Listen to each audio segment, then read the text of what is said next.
Okay, welcome to this setup video for Vynwheel. The skip consists of two parts. First of which is about getting up. It's about getting up onto the wheel, or the axis of the wheel rather. And the second part is about wall jumping up to the next corridor, or the beam below the next corridor. For the first part, what you want to do is you want to hang down here, get up, then press SXR, which means you turn around, reset camera, start the slow-mo. The point of this is that you want to have a straight camera just so you have a feeling for a consistent timing on when to start the jump. It doesn't matter too much where you hang down, just hang down somewhere in the middle, something like this. So get up, SXR, and now we're slow-moing, and you jump forward as soon as the wheel went past the prince, and there's a small gap between the wheel and the prince. You'll see in a second what that means. Actually, to make this jump or to land on the wheel, you actually have a time window to make this. The problem is if you jump too early, you essentially land too far back and you get a preset camera which you cannot change, which is rather annoying. But just so you know, if you get a weird camera, you jump too early. So just try jumping a bit later. This machine.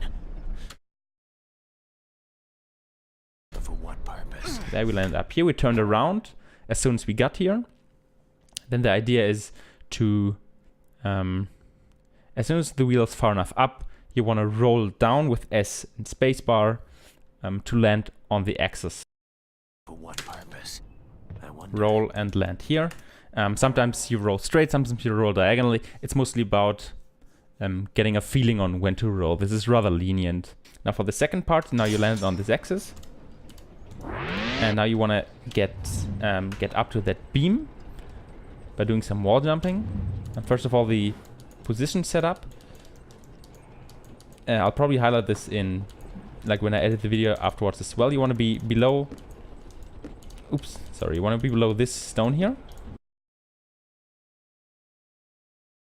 That's the position setup, and at that point it's just you just need to set up when to start the slow-mo and when to stop the slow-mo, just so your wall run while jumping gets up to the beam and actually grabs the beam. You will notice if I look up here that I'm actually standing a bit to the right of the beam.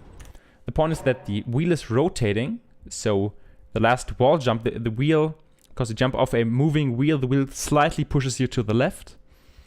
And that makes you grab the beam. If you actually start point below the beam, you will usually miss it for that exact reason. And now what I use as a setup,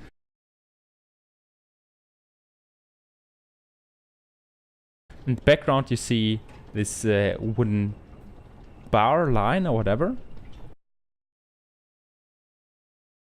You start the slow-mo, you wait until the slow-mo is in full effect. And you start the wall run as soon as this wooden bar is not to be seen anymore. If the wheel coming up is fully covering it. So we slow-mo. Now it's covered. Start. And we get up here. The only important thing left is when to stop the slow-mo. Okay, so now you actually see when I'm pressing at what time. It wasn't really that important for the first part. That's really just learning the timing on how the wheel operates and getting onto it and everything.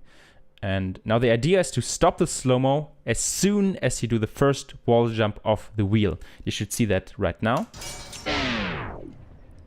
Okay, covered, we start. And here like the moment we press space, we also press R to undo the slow-mo. So I think to end the video, I just want to show off the skip once in full motion and actually with proper input viewer. Never seen such a large clockwork mechanism. It's as if the entire tower is some tremendous machine. But for what purpose? You get up here. Now, as you see, the wheel can be a bit annoying, but you can also see from the side where this big stone there is. Something like this.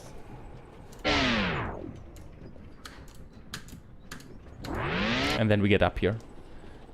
And that's the skip. That's all you do. Hope it helps.